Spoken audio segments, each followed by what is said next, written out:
Good morning, everyone, and thanks for joining us today. And my name is Tom Cyberlick, and I help lead our Wireless Center of Excellence, along with Praveen Shintala. We are your hosts for this series, Revamping Your Network Management, the ultimate guide to migrating from Cisco Prime. Today's session, Cisco Prime migration, campus use cases, and benefits for Cisco DNA Center. I want to introduce our speakers today. Kicking it off will be Orestes Matos. He is out of New Jersey. He's a TSA in our campus automation practice, our wireless our COE, and Zach Georgiev, who is out of the great state of Florida near Tampa. And he will be helping out with our demos today. And Zach is a TSA in our Wireless Center of Excellence.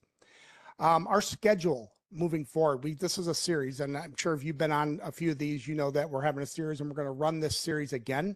We also have all the recordings, and we'll get into that in a second. But as you can see, we will run through August, and we'll be doing this whole series again. If you missed any of the previous series, you can always catch the recordings at our YouTube channel, Unplugged Connectivity. All of the content will be there.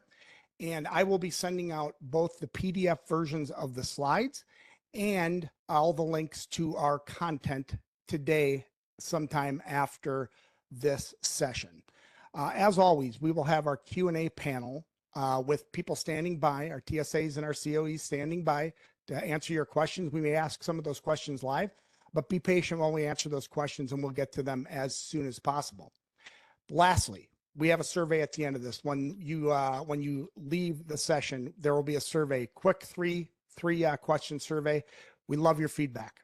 Please give us your feedback. Let us know how things are going, how we can improve on these sessions and bring you the content that you need to run your business. And without further ado, I will hand it off to Mr. Matos. Take it away, Orestes. Okay, thank you, Tom. Thank you, everyone, for joining us this morning. So from an agenda perspective, I'm going to cover the first half of the conversation. So I'm going to cover DNA Center highlights, differentiation. Within that, there's lifecycle management, automation, and an introduction to assurance. Then I'll hand off to Zach, and he'll cover a demo of assurance within DNA Center and some of the troubleshooting that you could do within the platform itself.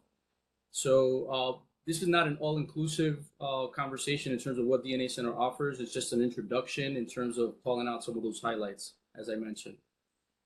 Before I get started, I'd like to kind of call out why we're all here. In most cases, it's because you've heard of the end-of-life announcement. If you've not heard of the end-of-life announcement, I wanted to share this slide that calls out that it was announced March 31st of 23. In most cases, customers will try to be off of Prime infrastructure by September of 25. If that's not possible, you have until September of 2028. Where we have the last day of support, right? So end of vulnerability, September 2025, last day of support, 2028. As a recap, and this was kind of covered in some of the prior sessions, we're calling the series Prime Migration. And with that, there are a couple of options in terms of migration. The first option is to migrate from Prime to DNA Center. DNA Center, as you know, comes in the form of an appliance, or I believe we covered that in the previous session. It also comes in the form of a virtual appliance.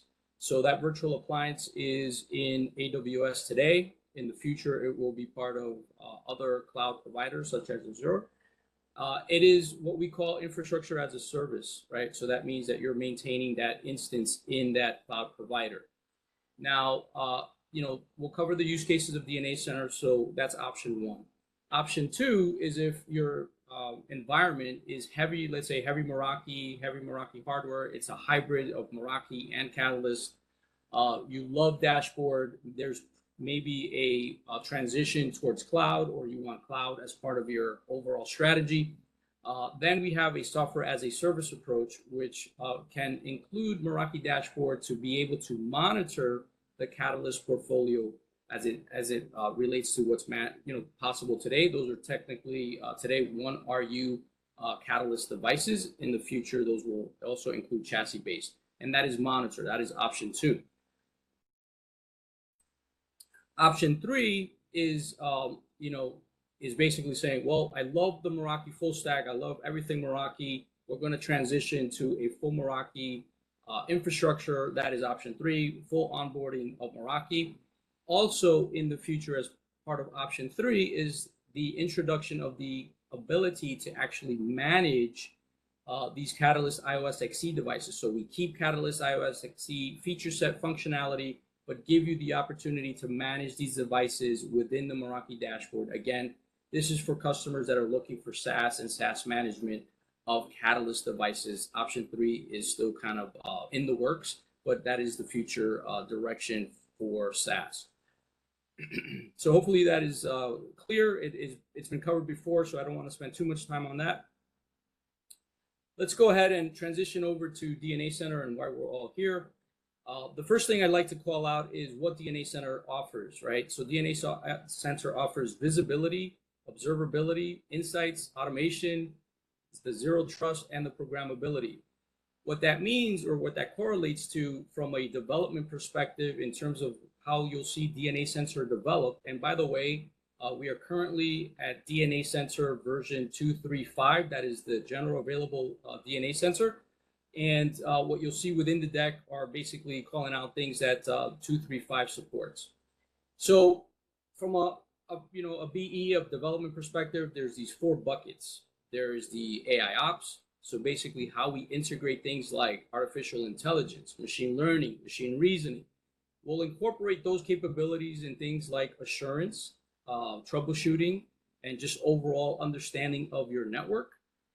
The next topic is NetOps. So how do we manage the devices, the lifecycle management of these devices? We'll cover that in more detail.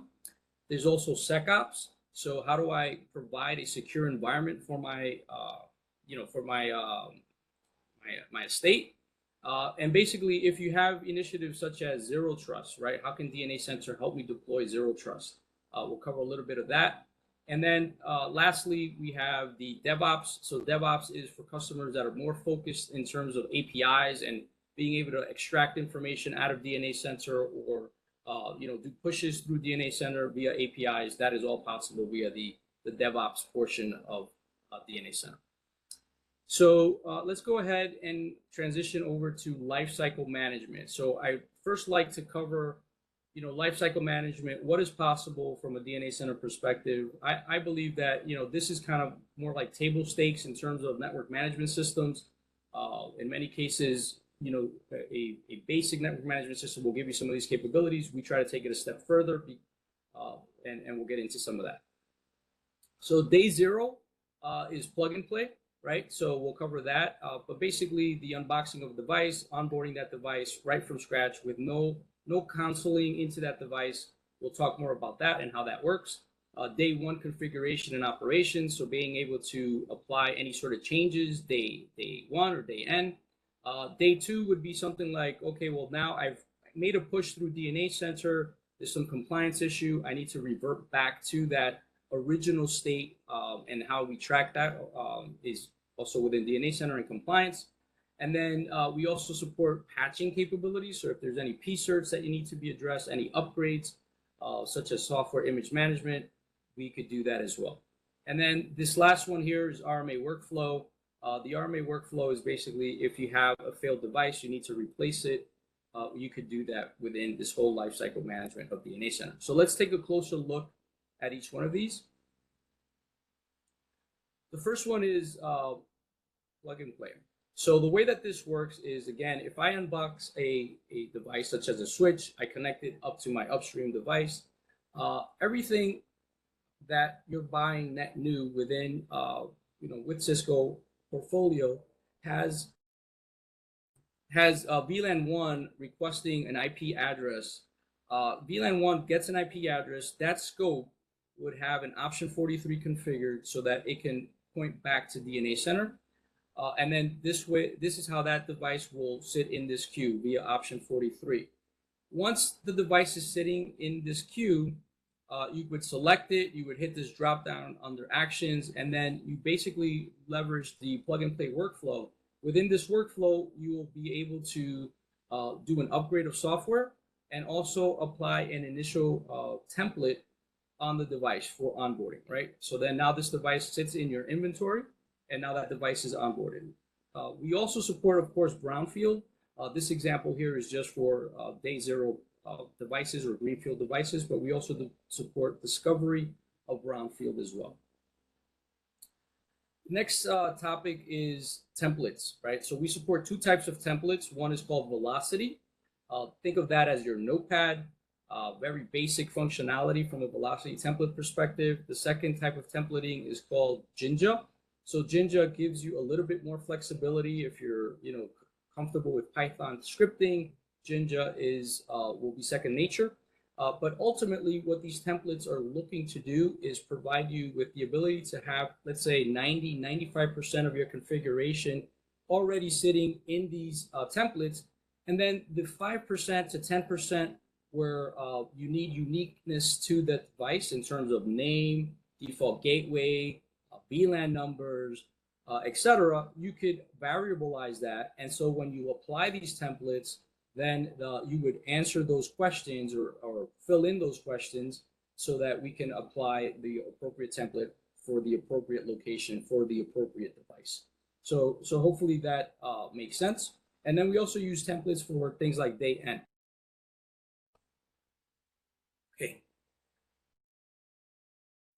Okay, so the next thing I'd like to cover is software image management. So software image management is basically how you would, kind of track software within the environment, right? So you could say, I want to standardize on a certain image. In this example, we have an older image, 15.7, but we can standardize across the board. And as you know, 93, 94, 95, 9600s, they all use the same binary. So based on that, you can standardize across the board for your access distribution core. If you wanted to have different images based on tiers of your network, you could also do that as well. But ultimately, once you select golden image, we'll track that as the golden image. And then anytime you fall out of that golden image or out of that, or if a device is running something other than that golden image, we'll call that as a compliance violation for software. Subsequently, what you'll be able to do is upgrade. So DNA Center offers you the ability to do these pre and post checks. So these are system checks. We'll check things like CPU, flash, connectivity, etc.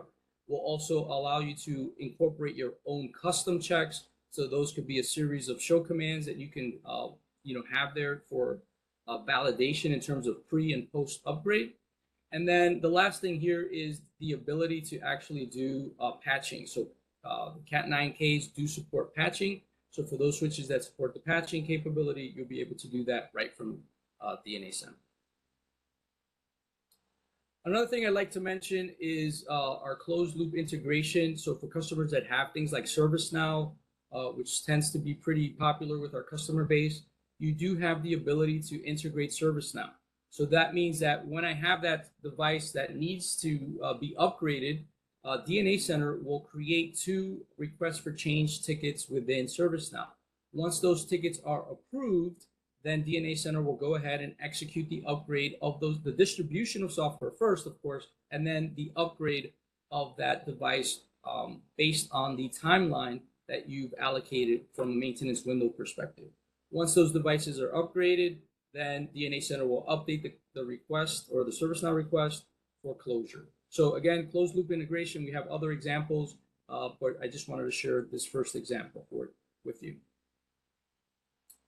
The next thing is RMA workflow. So I think this is pretty cool because, again, ultimately what we're trying to do with DNA Center is save your team time, right? So we're saving your team from having to go to CCO, having to figure out, okay, well, now I have to download an image. Now I have to go dig up configuration. What were the licenses that were running on that failed device?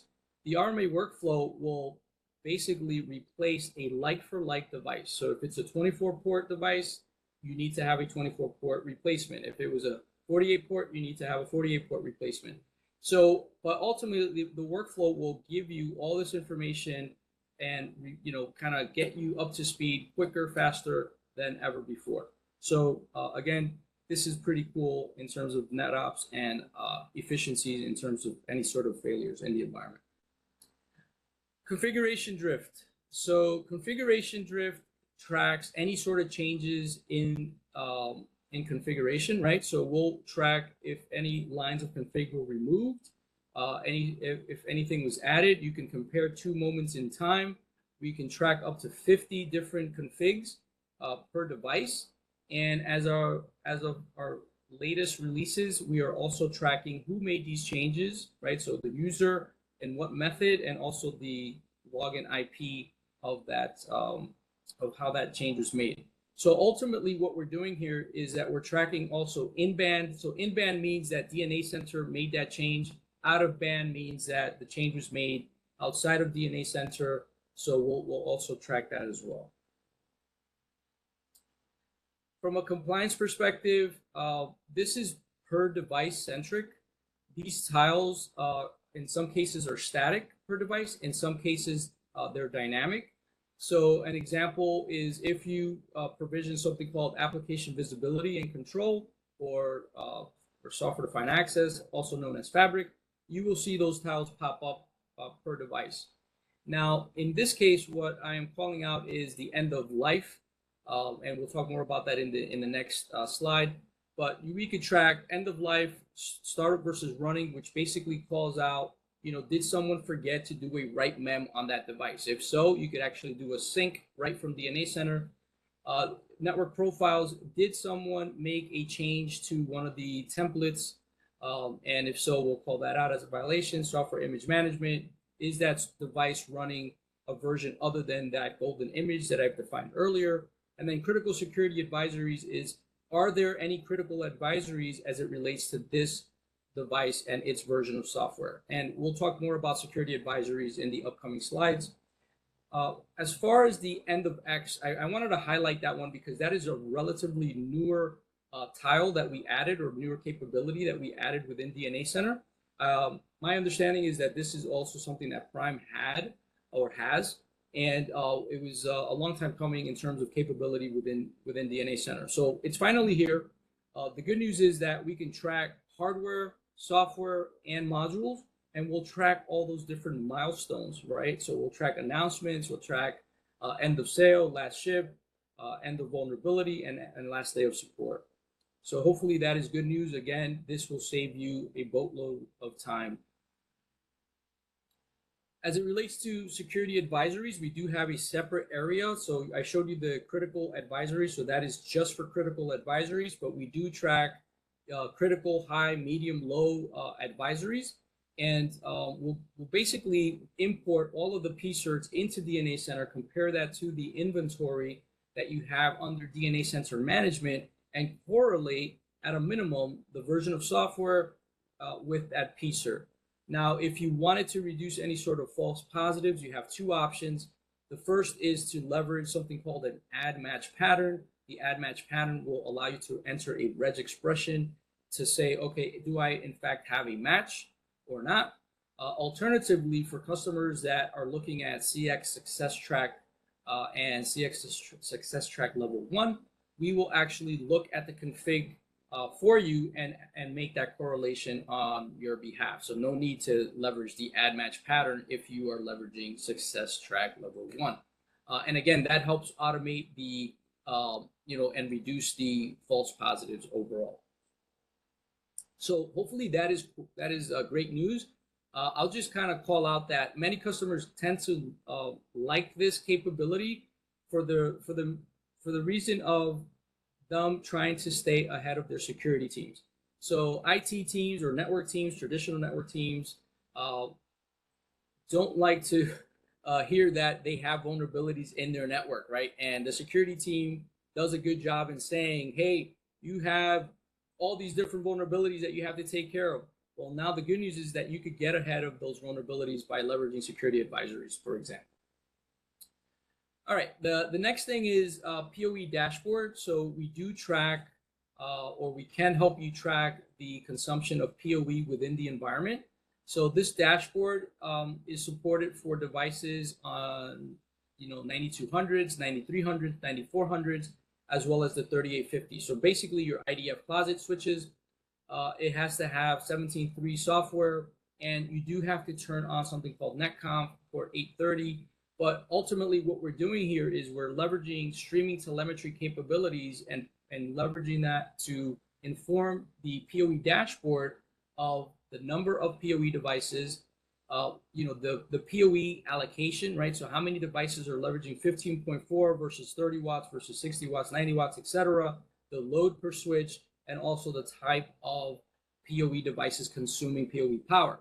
Now, you could also double click, view details to see what switches, what ports, and then also the allocation of power per port. So this is just kind of the high level view of the PoE consumption. So hopefully that's good news from a PoE allocation perspective. The next thing I'd like to cover is for customers that are looking to move towards Wi-Fi 6, Wi-Fi 6E, we do have a dashboard that can help you with that transition in terms of understanding, are my clients Wi-Fi 6 capable or Wi-Fi 6E capable? And how many APs do I have that can support this new standard, right, or newer standard? So ultimately, I think Zach might call this out in his demo. But again, it will show customers the readiness in terms of that, progression towards Wi-Fi 6, Wi-Fi 6E. I'd also like to call out the AI components, right? So in DNA Center, and again, I don't want to try to steal Zach's thunder, but I do want to highlight that we do have AI and ML.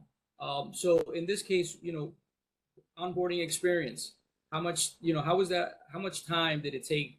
What were the failures? What were the DHCP times, the AAA times, the DNS times? So we track that within the platform, and we try to highlight in terms of what may have, what moment in time caused that issue to occur, right? So we track all of that. We also have network trends, insights. We have peer comparison, so you can compare either locations or your peer group in terms of size, in terms of deployments, 2.4, 5 gigahertz, etc. And then we also baseline the environment. So we proactively baseline how the onboarding experience is, so that we can also track any deviations from that baseline. As it relates to machine reasoning, we have this whole area called Network Reasoner. So you can go in here and look at things like CPU utilization or power supply. Ultimately, again, the idea behind machine reasoning is to say, Mr. Customer, you don't have to go to CCO and look for the show commands to troubleshoot these areas of focus that you see in front of you, right? And this is not a complete list, by the way. We'll do that for you. We'll execute those show commands for you, provide you the output, and also provide you the reason for these potential issues. So again, back to saving you time.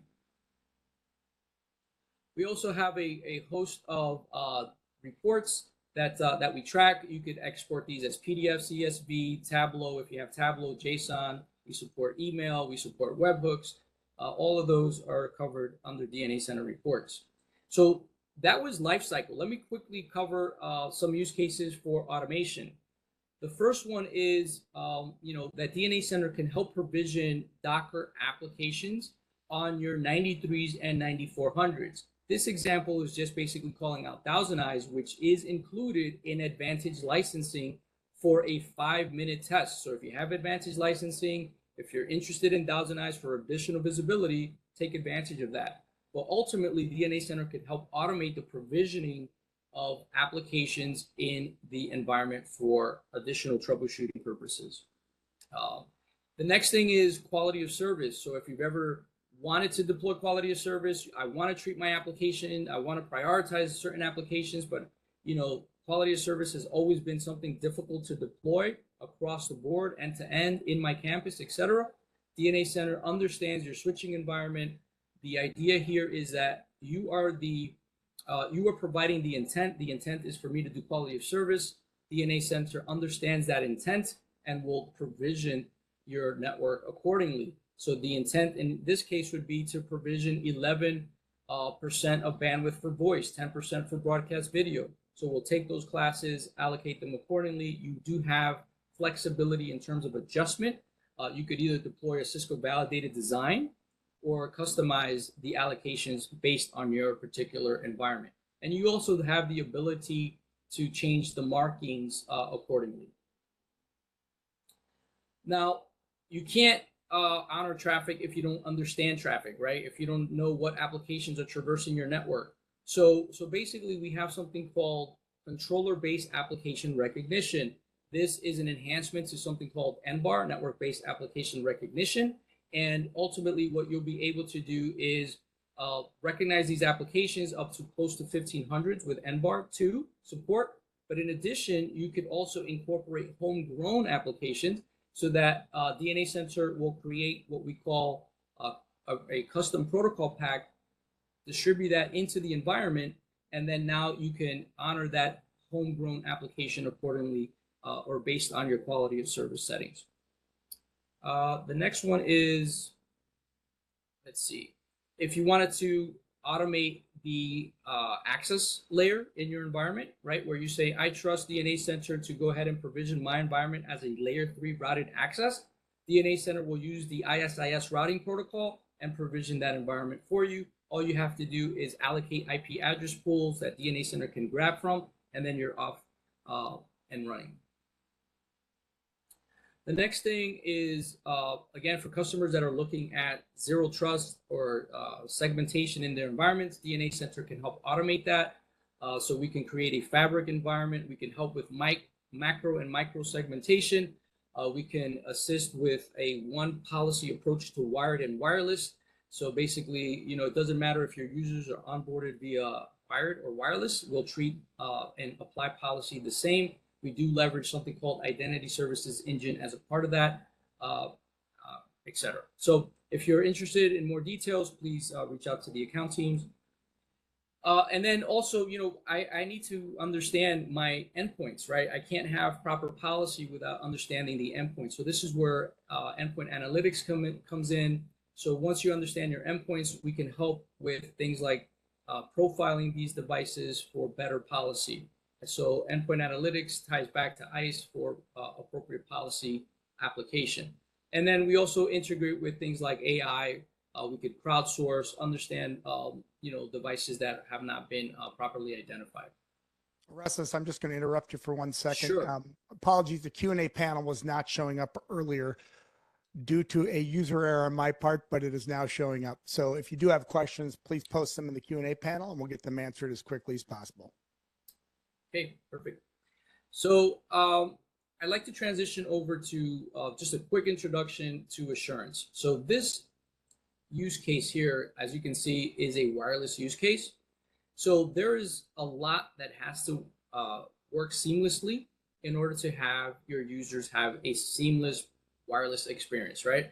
But many things can go wrong along the way, right? So you could have RF noise interference, you could have client density issues, you can have controller capacity problems, right? Ultimately, you could have authentication issues, DHCP allocation issues, right?